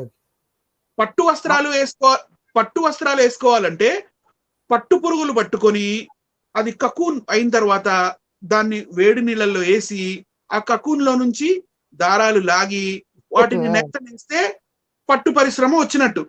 అంటే వీళ్ళకి ఆకాశం నుంచి వస్తున్నాయి అన్ని కూడా. ఇప్పుడు కాటన్ బల్ వేసుకున్నామంటే మరి వ్యవసాయం చేయాలి. మనకి కాటన్ పువ్వుల్లో నుంచి వచ్చిన ఆ దూదిని తీసుకొని అదంతా ఒక దగ్గర తీసుకొని దాన్ని ఒక దారాలుగా చేసి దాన్ని నేతనేసి బట్టలుగా వేసుకోవాలి. భోజనం చేయాలన్నా, ఈ వరి పంట వేయాలన్నా, లేకపోతే వీట్ గోధుమలు వేయాలన్నా, ఎవలు వేయాలన్నా ఆ గింజలు కావాలి. మరి దానికి ఇరిగేషన్ కావాలి, నీళ్లు ఇరిగేషన్, నీటి సదుపాయాలు కావాలి. మళ్ళీ మనం పండించిన దాన్ని అమ్ముకోగలగాలి. అమ్ముకున్నప్పుడే మళ్ళీ మనకు వేరే వస్తువులు, వాళ్ళు బార్టర్ సిస్టమ్ అంటారు, ఇచ్చి పుచ్చుకోవడాలు అనేవి ఉంటాయి. అవన్నీ పుట్టింది కేవలం ఒక 5,000 సంవత్సరాలు, 5,500 సంవత్సరాల క్రితమే కదా నాగరికత అనేది పుట్టింది. అవునవునవును కదండి. మరి నాగరికత అనేది లేనప్పుడు 10,000 సంవత్సరాల క్రితం మీరు చెప్తున్న రాజ్యం ఆడ నుంచి వచ్చింది. అవును. ఇప్పుడు లంకలో రావణుడు గుర్రాలు తోటి ఉన్న రథం మీద వచ్చాడు యుద్ధానికి అంటారు. ఆర్యులు భారతదేశానికి వచ్చే ముందు దాకా మన భారతదేశంలో గుర్రాలే లేవు. శ్రీలంకకి ఎట్లా వెళ్తాయి గుర్రాలు? రైట్ అండి. సో క్లియర్ లాజిక్ ఉండాలి కదా. నేనేమంటున్నానంటే బైబిల్ గ్రంథంలో ఏదైతే మనకి భాషలు తారుమారు అయిన తర్వాత ప్రజలు చెల్లాచెదురైపోయారో అప్పుడు ఈ 4 నాగరికతలు వచ్చాయి. Egyptian, Mesopotamian, Indus valley civilization and Chinese. Right అండి. సో వీళ్ళకి భాష ఎలా తెలుసు అని నేను చెప్తున్నానంటే, ఏలామీయులు ఎవరైతే ఉన్నారో వాళ్ళలో నుంచే ఒక తెగ వచ్చి మన సింధు నది నాగరికత కట్టబడింది చేశారు. వాళ్ళు అంటే వాళ్ళు రావటమే నాగరికులుగా ఉన్నారు. వాళ్ళకి already they are trained people అనొచ్చు ఒక మాటలో చెప్పాలంటే. They know farming. వాళ్ళకి ఫార్మింగ్ వచ్చు. వాళ్ళకి పట్టు వస్త్రాలు ఎలా తయారు చేసుకోవాలో తెలుసు. వాళ్ళకి కాటన్ ఎలా ఈల్డ్ చేసుకోవాలో తెలుసు. వాళ్ళకి నావలు ఎలా తయారు చేసుకోవాలో తెలుసు. మరి సముద్ర మార్గం గుండా ట్రేడింగ్ ఎలా చేసుకోవాలో తెలుసు. ఇదంతా దాచిపెట్టబడిన మన హిస్టరీ ఇది. ఏలామీయులే ఇండస్ వ్యాలీ సివిలైజేషన్ కి చెందిన వాళ్ళు. ఎందుకంటే వాళ్ళ భాష వీళ్ళ భాష ఒకటే, ఓకే. వాళ్ళ లిపి వీళ్ళ లిపి ఒకటే, వాళ్ళ కట్టడాలు వీళ్ళ కట్టడాలు ఒకేలా ఉన్నాయి, వాళ్ళ సీల్స్ వీళ్ళ సీల్స్ ఒకేలా ఉన్నాయి. ఓకే. రైట్ అండి. రైట్. ఇంకా ఇంకా కొన్ని సిమిలారిటీస్ చూపిస్తాను చూడండి. ఓకే. ఓకే. రైట్. వెల్.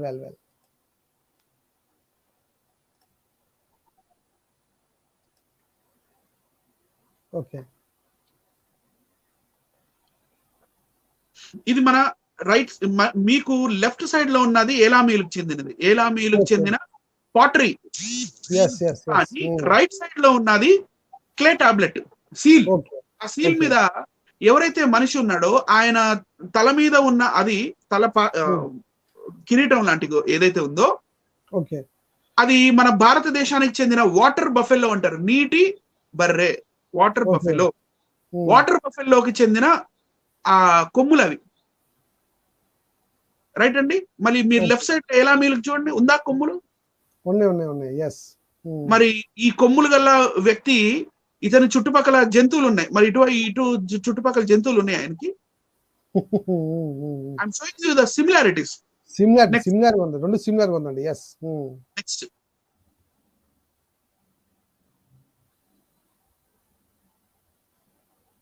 అది ఏలామీల్ది. ఓకే. ఫస్ట్ది. సెకండ్ది మన ఇండస్ వ్యాలీ సివిలైజేషన్. రైట్ అండి. నెక్స్ట్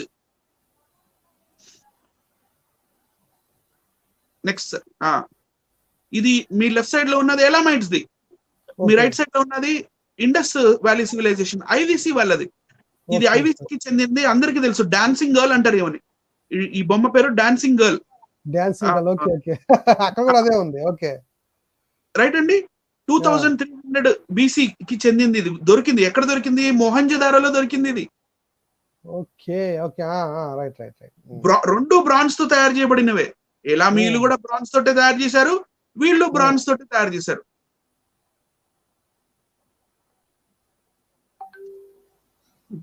వీళ్ళ దేవతలు కూడా ఒకేలా ఉన్నారే, విగ్రహ దేవతలు. ఎలామైట్స్ అండ్ ఇండస్ కల్చర్ చూడండి. Mother goddess terracotta, Indus valley civilization మీ రైట్ సైడ్ ఉన్నది, లెఫ్ట్ సైడ్ ఉన్నది ఏలామీయుల అంటే ఫర్టిలిటీ గాడ్ అన్నమాట. ఫర్టిలిటీ, పిల్లలు పుట్టాలంటే ఫర్టిలిటీ కావాలి, భూమి కావాలంటే ఫర్టిలిటీ, దానికి చెందిన దేవత అన్నమాట. రైట్ అండి. నెక్స్ట్ ఈ ఏలామీయుల స్టోన్ టాబ్లెట్ మీద కూడా మనకి ఈ మన ఇండస్ వ్యాలీ సివిలైజేషన్ లాగానే డాక్ యార్డ్, మళ్ళీ నావా, ఇవన్నీ కనపడుతుంది. పైన ఉన్నది ఏలామీలది, కింద ఉన్నది ఇండస్ వ్యాలీ సివిలైజేషన్ వాళ్ళది. రైట్ అండి. ఇప్పుడు దీన్ని ఏమంటారంటే ఏలామో ద్రవిడియన్ థియరీ అంటారు. లేకపోతే దీన్ని హైపోథెసిస్ అని కూడా అంటారు, ఫేక్ అంటారు చాలా మంది.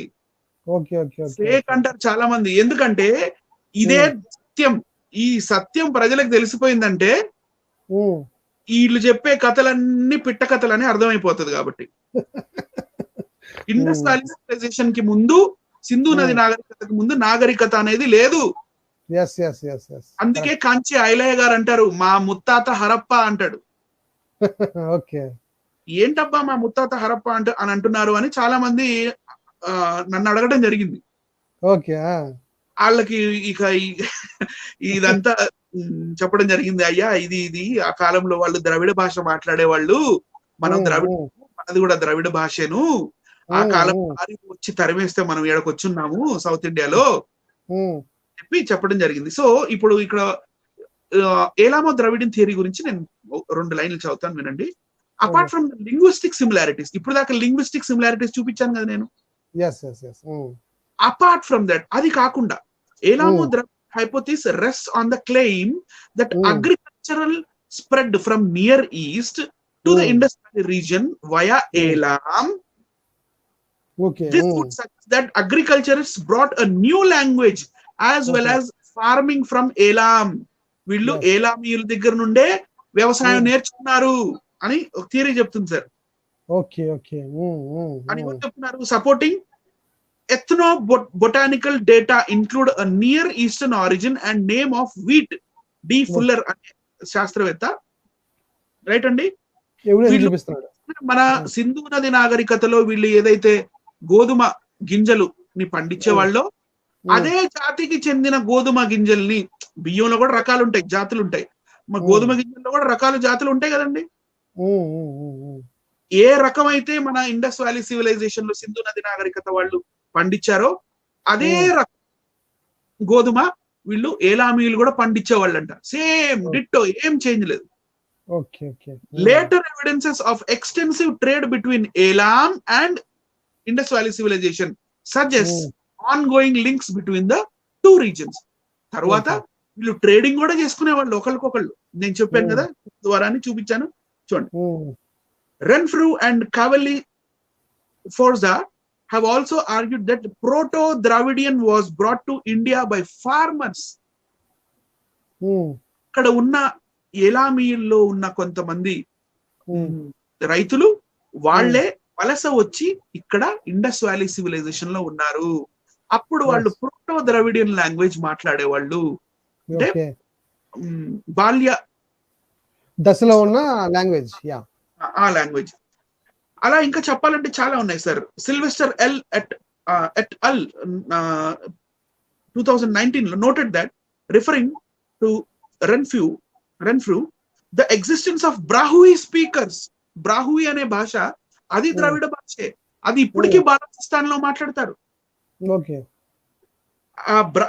Existence of Brahui speakers, solitary Dravidian language speakers in Balochistan in Pakistan supports the Elamo-Dravidian hypothesis and concluded that bi-directional migration and admixture occurred during Neolithic times. వీళ్ళు ఏం చెప్తున్నారంటే ఏలామీయుల నుంచి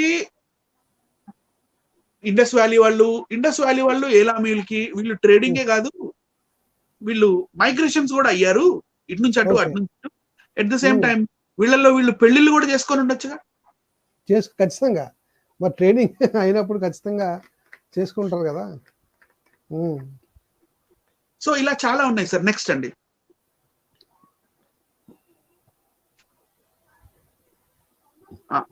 Dravidians are Sumerian Elamites. Dravidians are Sumerian Elamites. Elamites were considered as Semitic people. అంటే same కుమారులు, Semitic people. yes, ఇక్కడ మన Bible link exact link వచ్చిందండి. Same కుమారుడు ఎలాము. తర్వాత తమిళ్, మలయాళం, తెలుగు, తొండ, కన్నడ ఇవన్నీ అక్కడి నుంచే వచ్చాయి అని చెప్తున్నారు. ఫర్ ఎగ్జాంపుల్ కింద చూడండి, ఆ భాషలో ఎలామా, ఈ భాషలో మన భాషలో ఊరు అంటాం కదండి. So negative place. అబ్రహాం గారు ఉన్న ఊరు పేరు ఊరు. ఓకే, ఆ ఊరుని మనం ఇప్పటికీ ఊరు అంటున్నాం. మన ఊరు మా ఊరు. ఆ భాషలో వాళ్ళు ఎమ్మ అని పిలిచేవాళ్ళు, మనం అమ్మ అంటాం. అబ్బా అనేవాళ్ళు మనం అప్ప అంటే తమిళ వాళ్ళు అప్ప అంటారు. ద్రవిడియన్ లాంగ్వేజ్ అబ్బా అనే పదం ఆల్రెడీ మనకి బైబిల్లో ఉందిగా. సో అలై అంటే పవర్, అలై కాస్త కొంచెం మారి ఫోనెటిక్స్ మారి అలం అయింది. ఆ తర్వాత అయ్యా వచ్చేసి ఉయిర్ అయింది. అలా ఎలా చేంజెస్ అయ్యాయో మనకు చెప్తా ఉన్నారు. ఎలామైట్స్ లేటర్ మైగ్రేటెడ్ టు ఎలామైట్స్ లేటర్, తర్వాత ఎలామైట్సే తర్వాత కాలంలో అంటే 200-300 సంవత్సరాల తర్వాత maybe Elamites later migrated to Indus Valley and built famous Indus Valley civilization. ఇది సీక్రెట్, ఇది అసలు సీక్రెట్ అండి. ఇప్పుడు ఈ నగరాలనే, ఈ కట్టిన ఈ నగరాలనే ఇంద్రుడు వేదాల్లో ఎరగొట్టాడు. అదే కదండి పాయింట్. అదే అంటే ఎన్నో నగరాలు పడగొట్టడానికి మన ఋగ్వేదంలో చాలా విషయాలు ఉన్నాయి. మనం ఆల్రెడీ వీడియోలు చేసాము. ప్రేక్షకులారా దయచేసి ఆ వీడియోల మీద మరోసారి చూడండి. ఇంద్రుడు ఎన్ని నగరాలు పడగొట్టాడో, అప్పటికి ఆల్రెడీ ఉన్న నగరాలు, ఆ నగరాలు ఎవరు కట్టారంటే ఎలామైట్స్ కట్టారు అనేది మనకి చాలా క్లియర్ గా కట్టారు. If you analyze both Elamite and Indus Valley scripts, you can find similarities, even exact same scripts. అదే కదా నేను చూపించింది ఇందాక సార్. అవును, yes, రైట్ అండి. నెక్స్ట్ డిఎన్ఏ అండి. డిఎన్ఏ ఇది మెయిన్. ప్రశ్నించే వాళ్ళు లేకపోతే మనల్ని విమర్శించే వాళ్ళకి హార్ట్ అటాక్ వస్తాయి డిఎన్ఏ కూడా చూపిస్తే. ఓకే, సేమ్ డిఎన్ఏ అండి. ఇగో ఇలా హ్యూమన్ రేస్ మన భారతదేశంలోకి ఇలా మైగ్రేట్ అయింది, అంతకన్నా ముందు భారతదేశంలో మానవుడు అనేవాడు లేడు అని చెప్పడానికి ఇది డిఎన్ఏ రిపోర్ట్ అండి. ఓకే, డిఎన్ఏ రిపోర్ట్ ఒకటి చూపిస్తే చాలండి. అంటే చాలా మంది మనం మనం ఈ దేశానికి చెందిన వారం కాదు అనే వారికి డిఎన్ఏ రిపోర్ట్స్ మీరు డిఎన్ఏ టెస్ట్ చేసి నిరూపించమని చెప్పాలండి. అప్పుడు అర్థమవుతుంది.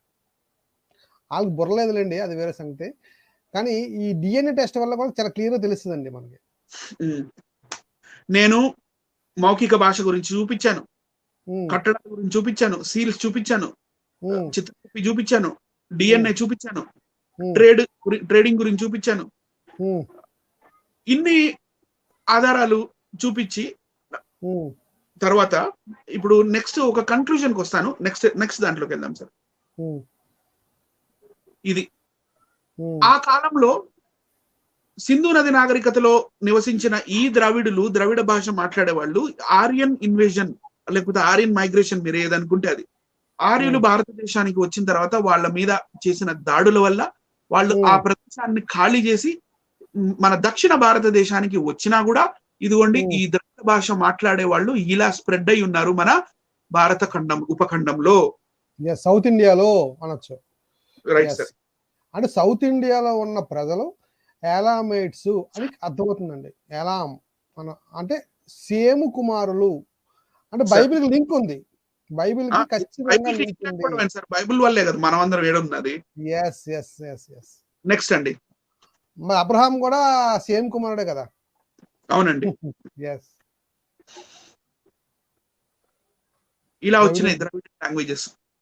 ఓకే, మీరు కావాలంటే స్క్రీన్ షాట్స్ తీసుకోవచ్చు వీక్షిస్తున్న వీక్షకులు. రైట్ అండి. నెక్స్ట్ నేను వెళ్తున్నాను. నెక్స్ట్ సార్, ప్రోటో ద్రావిడియన్, బాల్యావస్థలో ఉన్న ఆ ద్రావిడియన్ భాష మరి సౌత్ ద్రావిడియన్ గా లేకపోతే ప్రోటో సౌత్ సెంట్రల్ ద్రావిడియన్ గా మరి తెలుగుగా ఎలా మారింది, కన్నడగా ఎలా మారింది, మలయాళంగా, తమిళంగా, లేకపోతే తొడ, కొడుగు, కన్నడ, స్పోకన్ లిపి గురించి నేను మాట్లాడట్లేదు. వీళ్ళందరూ మళ్ళీ మన ద్రవిడంలో రాస్తున్నది కూడా అరమైక్ భాష నుంచి వచ్చిన బ్రాహ్మీ లిపి, బ్రాహ్మీ లిపి నుంచి వచ్చిందే. ప్రతిదానికి బైబిల్ లింక్ అండి, ప్రతిదానికి బైబిల్ లింక్. హిస్టరీ, అందుకే హిస్టరీని మార్చేద్దాం చూస్తారండి వీళ్ళు. అంటే హిస్టరీ కానీ ప్రూవ్ అవుతే బైబిల్ ప్రూవ్ అయిపోద్ది. సో హిస్టరీని మనం తుడిచిపెట్టేస్తే బైబిల్ ప్రూవ్ అవుతుందిగా అన్నట్టుగా వీళ్ళు అనుకుంటున్నారు. కానీ మనం ఈ రోజు ప్రూవ్ చేస్తాం. మనల్ని చూపించండి సార్.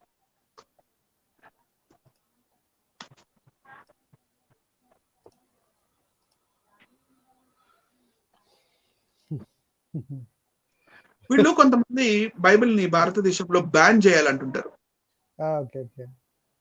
ఇప్పుడు అర్థమవుతుందా సార్ బైబిల్ ఎందుకు బ్యాన్ చేయమంటున్నారు?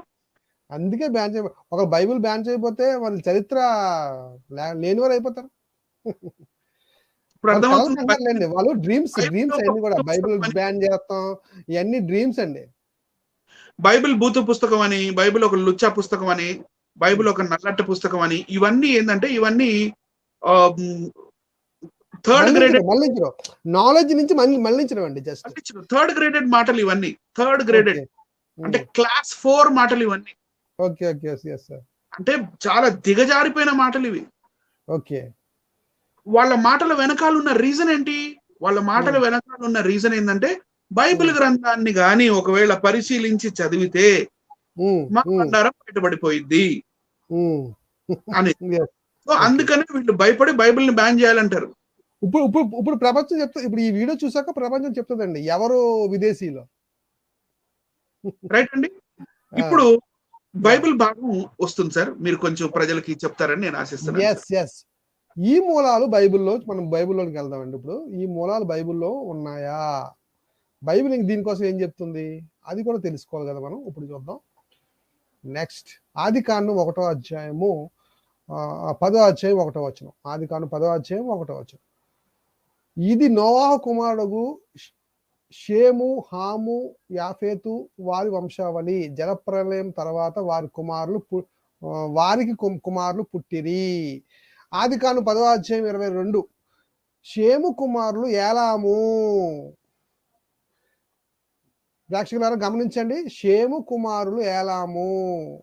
తదుతరుల వారు, మనకి ఇక్కడ ఏలాము అనే పదం పడింది. అంటే షేము కుమారులు ద్రవిడ భాష మాట్లాడే ద్రవిడులు. అంటే భారతదేశంలో ఉన్న ద్రవిడులందరూ కూడా, సౌత్ ఇండియాలో ఉన్న వారందరూ కూడా ఏలాము సంతానం, అంటే షేము సంతానం. నోవాహు తర్వాత షేము, షేము తర్వాత ఎలాము అని మనం గమనించగలరు. బైబిల్ మూలాలతో ప్రూవ్ చేస్తూ ఉన్నాము. హిస్టరీ పరంగా, లింగ్విస్టిక్ పరంగా, అలాగే జియోగ్రఫికల్ పరంగా కూడా మేము ప్రూవ్ చేసాం. ఇంకా చూద్దాం. యెషయా గ్రంథంలో ఉన్న సందర్భాలు ఇవి. యెషయా గ్రంథంలో ఉన్న సందర్భాలు 21వ అధ్యాయం 1-2లో ఈ ఏలాముకు సంబంధించిన విషయాలు ఇక్కడ మనకు కనబడతాయి. చదువుతారా బ్రదర్? Yes sir.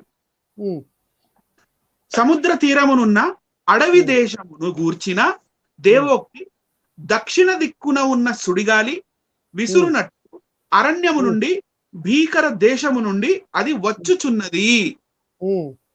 కఠినమైన వాటిని చూపుచున్న దర్శనము నాకు అనుగ్రహింపబడి ఉన్నది. మోసము చేయువారు మోసము చేయుదురు, దోచుకుని వారు దోచుకొందురు.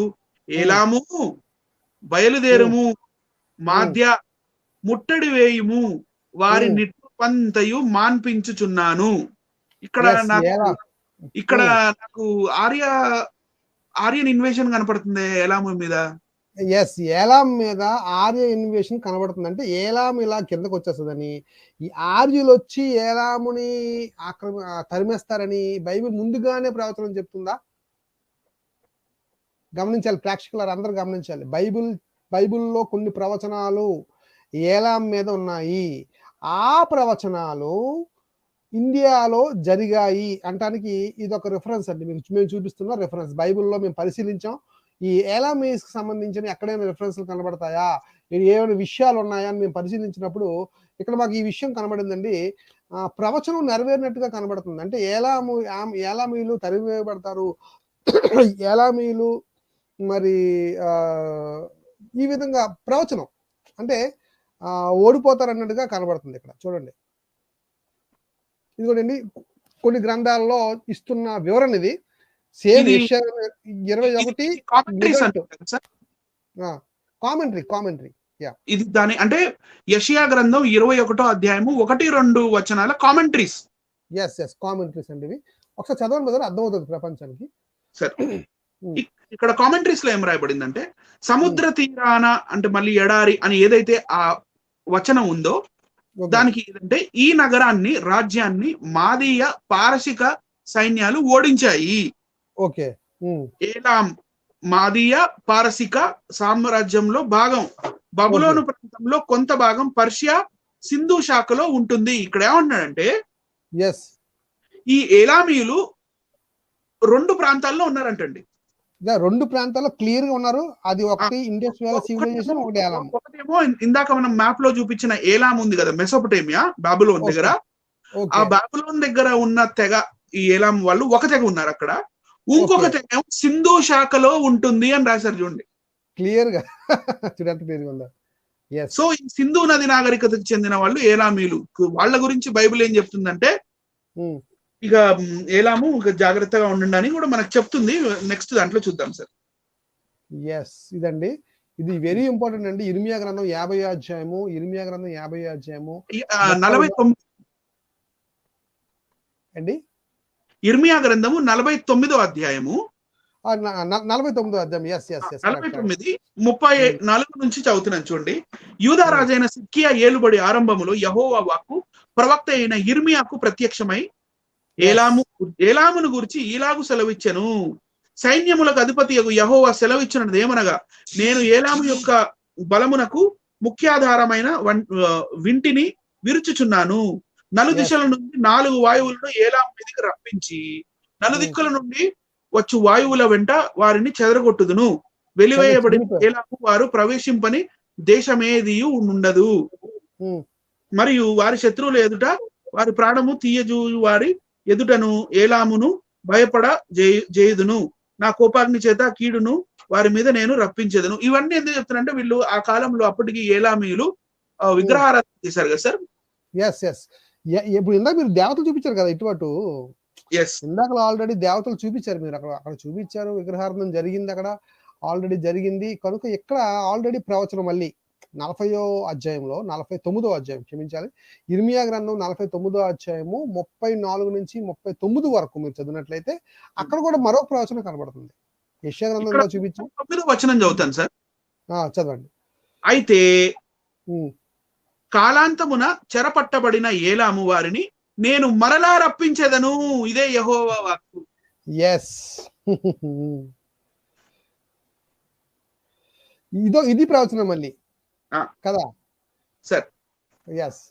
నెక్స్ట్ ఇప్పుడు చూడండి, అపోస్తుల కార్యాలు 2వ అధ్యాయము 5 నుంచి 5వ వచనం నుంచి చదువుతాను సార్. అపోస్తుల కార్యం అంటే యేసు ప్రభు వారు ఓకే. శిలువ యాగం చేసి శిలువపై మరణించిన తర్వాత మళ్ళీ తిరిగి 3వ రోజున లేచి వెళ్ళిన తర్వాత గలిలయలో మరి వీళ్ళ యేసు ప్రభు వారు తన శిష్యులతో ఎన్నో విషయాలు చెప్పారు. చెప్పిన తర్వాత మరి సశరీరునిగా అధిరోహించి వెళ్ళిపోయారు. దాని తర్వాత పెంతెకొస్తు పండగ రోజు ఈ శిష్యులతో ఏం జరిగింది అనేది ఈ సందర్భం. అంతేనా సార్? అంతే అంతే అంతే. ఓకే. ఆ కాలమున ఆకాశము కింద నుండి ప్రతి జనములో నుండి వచ్చిన భక్తి గల యూదులు యెరూషలేములో కాపురం ఉండిరి.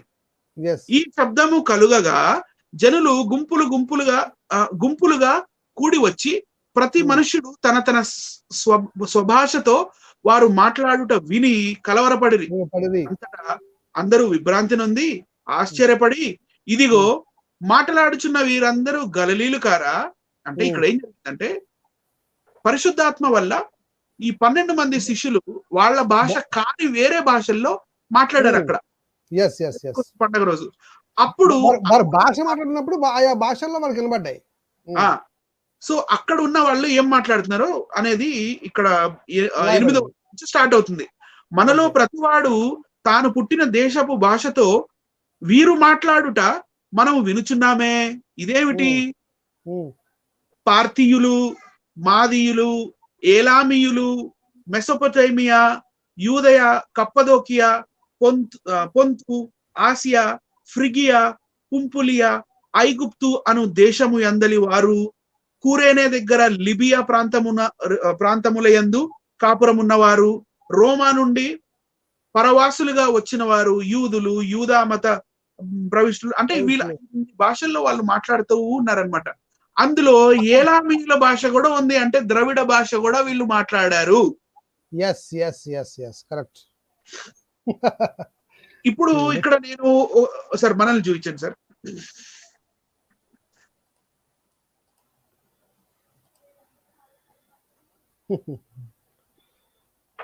ఇక్కడ నాకు ఏం డౌట్ వస్తుంది అంటే, ఈ శిష్యులు ఎవరైతే అన్య భాషల్లో మాట్లాడారో పరిశుద్ధాత్మ వీళ్ళ మీద వచ్చిన తర్వాత అక్కడ ఏలామీయుల భాష ఎందుకు మాట్లాడారు అనేది నాకు పెద్ద డౌట్. ఒక తర్వాత I have gone back to Thomas, Saint Thomas. అప్పుడు నాకు అర్థమైపోయింది, తోమా ద్రవిడ భాష మాట్లాడగలిగాడు కాబట్టి కేరళలో దిగి ఆయన సువార్త ఇక్కడున్న వారి భాషలో వీళ్ళతో మాట్లాడగలిగాడు, సువార్త చెప్పగలిగాడు. 2000 సంవత్సరాల క్రితం ఆ ద్రవిడ భాష అతను మాట్లాడి మన తోమా గారు ఈ కేరళ రాష్ట్రంలో లేకపోతే ఆ కేరళ ప్రాంతంలో 4 చర్చిల్ని నిర్మించగలిగారు, సమాజాన్ని నిర్మించగలిగారు. ఆ తర్వాత మళ్ళీ అక్కడ నుంచి తమిళనాడు ప్రాంతానికి వెళ్ళి అక్కడ కూడా చర్చిని నిర్మించగలిగారు అనేది నాకు అర్థమైంది. మరి మీరేమంటారు? Correct, exactly. ఎందుకంటే ఆ భాషకి లింక్ లేకపోతే హౌ కెన్ హి టాక్?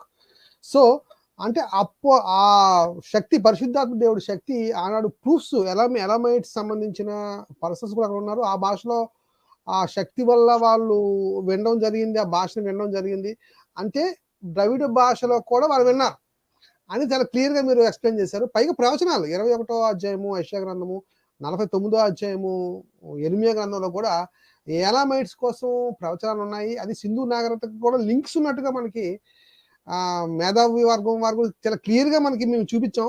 ప్రేక్షకులారు మీరే చూసుకోండి, ఎంత చక్కటి వివరణ ఈరోజు మేము ఇవ్వగలిగాం. ఎందుకంటే బైబిల్ మూలాలు ఏమండి మనకి లింక్ అయి ఉంది, మన విదేశీయం కాదు, స్వదేశీ. ఇప్పుడు నేను మిమ్మల్ని ఒక ప్రశ్న వేస్తాను సార్. చెప్పండి. మన దేశానికి బైబిల్ గ్రంథానికి ఏమైనా కనెక్షన్ ఉందా? ఖచ్చితంగా ఉందండి. అసలు ఉన్నదే కనెక్షన్ ఇది. అసలు కనెక్షన్ ఉన్నదే మనతో, బైబిల్తో. అసలు మన దేశానికి కనెక్షన్ ఉన్నది బైబిల్తోనే అసలు, చరిత్ర ప్రకారంగా. అంటే ఇది తెలిసిపోద్దని, అంటే ఈ సీక్రెట్ కానీ తెలిసిపోతే బైబిల్ గొప్పదైపోద్ది అనే ఉద్దేశంతో ఈ సీక్రెట్ ని కప్పేస్తున్నారండి. ఇప్పుడు నాకు ఒక డౌట్ వస్తుందండి. తమిళనాడు ఉంది కదా, తమిళనాడులో ఒక పోరాటం జరిగింది. ఎల్టీటీ అనే ఒక సంస్థ, ఆ అబ్రివేషన్ చెప్పగలరా? ఎల్టీటీ అదే లిబరేషన్ తమిళ్ టైగర్స్ ఆఫ్ ఈలం అంటారు కదా, ఏలం అంటారు వాళ్ళు కూడా. ఈలం అంటుంటారు. ఓకే. అంటే వాళ్ళు ఒక పోరాటం చేశారనమాట. అంటే సంథింగ్ వాళ్ళు పోరాటం ఏదో చేశారు వాళ్ళు, కానీ ఆ టైటిల్ మనం ఆలోచిస్తే ఏలాం అని లాస్ట్ లో కనబడుతుంది మనకి, ఎల్టీటీఈ. కొంచెం అంటే ఫోనెటిక్స్ మారినాయి. Okay okay. ఏలామైట్స్. ఓకే. అంటే వాళ్ళకి తెలుసు అనమాట. అంటే మేము సో మా మూలాలు ఇవి, మా మూలాలు అవి అని వాళ్ళకి కొంచెం ఐడియా ఉంది. అంటే ఎలామో ద్రావిడియన్ అని ఒక బుక్ ఉంటుందండి. Okay. Elamo Dravidian and its proofs అని ఇంకా చాలా బుక్స్ ఉన్నాయండి. ఆ బుక్స్ నేను చదివేటప్పుడు మనం ఈ ఏలాం అనే భాష, ఈ పదం ఈ తమిళ్ వాళ్ళు ఈలం అంటాం, కానీ మన తెలుగులో కూడా ఉంది ఈ భాష, ఈ పదం. ఏలామే మనం ఏలాం, ఇల్లు అని ఏదైతే అంటామో, దట్ ఇల్లు has come from this Elam. yes. Okay. ఈలం Elam, ఈలం, ఇల్లు రైట్ అండి. సో అంటే ఇల్లు అంటే ఇది గృహము, లేకపోతే అదేంటంటే మన వాళ్ళు ఉన్నవాళ్ళు, మన వాళ్ళు ఉండేది దాన్ని ఇల్లు అంటాం. సో అరే వీడు మనవాడేరా. సో ఏలామైట్స్ ఆ కాలంలో ఇలా రకరకాలుగా వీళ్ళు సంభాషించుకునే వాళ్ళేమో మేబీ. సో ఇన్ని వేల సంవత్సరాలు కూడా ఇప్పటికి కూడా మనం ఆ ద్రవిడియన్, అంటే నేను ఎప్పుడు అంటుంటాను, మన తెలుగు భాష చాలా చక్కని భాష. ఈ చక్కని భాషని దీంట్లో సంస్కృతం కలిపేసి దీన్ని మిక్సింగ్ చేసేసి సంస్కృత భాష, మన తెలుగు భాషని బాగా డైల్యూట్ చేసేసారు వీళ్ళు. యాక్చువల్లీ ముందే ఇది ఆల్రెడీ వండర్ఫుల్ లాంగ్వేజ్ యాక్చువల్లీ. సంస్కృతం మాక్సిమం మిక్సింగ్ చేసేసారు వీళ్ళు. ఎప్పుడంటే అన్నం ఈజ్ నాట్ తెలుగు వర్డ్. అన్నం అనేది తెలుగు మాట కానీ కాదు, అది సాంస్క్రిట్ వర్డ్. అది మరి యాక్చువల్ తెలుగులో మన అన్నాన్ని ఏమంటారు? No one knows. మనకి ఎవరికి తెలియదు ఇప్పుడు. అది అంటే సాంస్క్రిటైజ్ చేసి ఇలా చేశాను అంటున్నాను. ఎలాగైనా మన మీద కబ్జా జరిగింది అంటారు టోటల్ గా. అంటే ఈ రోజుతో కబ్జా పోయింది. ఈ రోజుతో ఈ టాపిక్ తో ఏంటంటే చాలా మందికి జ్ఞానోదయం ఖచ్చితంగా అవుతుంది. ఖచ్చితంగా ఈ వీడియోని అందరూ షేర్ చేయండి, ఛానల్ని సబ్స్క్రైబ్ చేయండి. అక్కడ 2 కింద రోలింగ్ అవుతున్నాయి, జీసస్ మినిస్ట్రీస్, జాన్ కోయ జీసస్ మినిస్ట్రీస్ ఛానల్, ఏకేడబ్ల్యూ యూట్యూబ్ ఛానల్స్లో సబ్స్క్రైబ్ చేయండి. అనేకకి ఈ జ్ఞానాన్ని పంచండి, అందరికీ తెలియజేయండి. మరొకటి కూడా మేము ప్రకటించాలనుకుంటున్నామండి. అదేంటంటే ఈ పాఠాలు మేము ఎంతవరకు మేము నేర్పిస్తున్న ఈ పాఠాలు పబ్లిక్లో కూడా వెళ్ళి చెప్దాం అనుకుంటున్నాం. అంటే చర్చెస్లోని, యూత్ సెమినార్స్లో కూడా చెప్పాలనుకుంటున్నాం. ఎవరైనా సెమినార్స్ పెట్టించుకోవాలి మాతో అని మీరు అనుకుంటే కనుక మాకు ఫోన్ చేయండి. ఖచ్చితంగా మేము వచ్చి ఆ ఏరియాల్లో, పర్టికులర్ ఏరియాల్లో వచ్చి అన్ని టీచ్ చేస్తాం. మనందరికీ అవసరం ఈ జ్ఞానం. మేము ఎంతవరకు ఏ పాఠాలు అయితే చెప్పామో మా ఛానల్స్లో ఉన్నాయి. అనిల్ గారు, నేను చెప్పిన పాఠాలు ఉన్నాయి. ఈ పాఠాలన్నీ కూడా మీ ముందుకి పెట్టడానికి సిద్ధంగా ఉన్నాం, నేర్పించడానికి సిద్ధంగా ఉన్నాం. భావితరాలకి ఈ జ్ఞానం పంచాలి. మనం ఆ సబ్జెక్ట్ని పెంచాలి, నేర్చుకోవాలండి. నేర్చుకుంటే మనం ప్రశ్నించగలం. ఎందుకంటే మనం చెప్పేది సత్యం అయినప్పుడు మనం ఎందుకు భయపడాలి? నిజమిదే, ప్రూఫ్స్. దీని ప్రతి మేము చూపించేవానికి అన్నింటికి కూడా ప్రూఫ్స్. ఇప్పుడు అనిల్ గారు వండర్ఫుల్గా ప్రూఫ్స్తోనే మేము చెప్పాం. ఏదైనా సరే వితౌట్ ప్రూఫ్ మేము చెప్పం. అసలు వితౌట్ ప్రూఫ్ అనేది మేము అసలు టచ్ కూడా చేయం. విత్ ప్రూఫ్స్ మాత్రమే చెప్తాము. ఎవరైతే ఈ వీడియోని వ్యతిరేకిస్తున్నారో వాళ్ళు కూడా ప్రూఫ్స్తో రండి, మాతో మాట్లాడటానికి. ప్రూఫ్స్తో వచ్చినప్పుడు we will also talk. So రాలేదు కానీ చెప్తున్నాను, మామూలుగా చెప్తున్నానండి, బాధ్యతగా చెప్పాలి. ఇప్పుడు మనం చెప్పిన థియరీ తప్పన్నప్పుడు కరెక్ట్ థియరీ ఏంటి? కరెక్ట్ థియరీ ఏంటి అది పట్టుకొని రావాలి. Come with the same proofs including DNA proofs. ముఖ్యంగా డిఎన్ఏ ఉండాలి. అదేమొస్తారులేండి, కానీ సరే, ఇక్కడతో మన ప్రోగ్రామ్ ముగిస్తున్నాం. ఇలాంటి ప్రోగ్రామ్స్ ఇంకా త్వరలోనే మేము ఇంకా మంచి ప్రోగ్రామ్స్ చేయడానికి మీ ముందుకు వస్తాం. ఖచ్చితంగా మా కోసం ప్రార్థన చేయండి. అనిల్ గారి కోసం, మా కోసం ప్రార్థన చేయండి. ఇదే విధంగా మీ ముందుకు వస్తాం జ్ఞానంతో. జ్ఞానాన్ని పట్టుకొని వస్తాం. జ్ఞానం అంటే ఎవరు కాదు, యేసుక్రీస్తు. దేవుని నామ స్తోత్రం. మీ అందరికీ వందనాలు. అనిల్ గారు మంచి విషయాలు చెప్పారు ఈరోజు. వండర్ఫుల్ టాపిక్ చెప్పారు. Thank you very much. మళ్ళీ మనం కలుద్దాం. Thank you.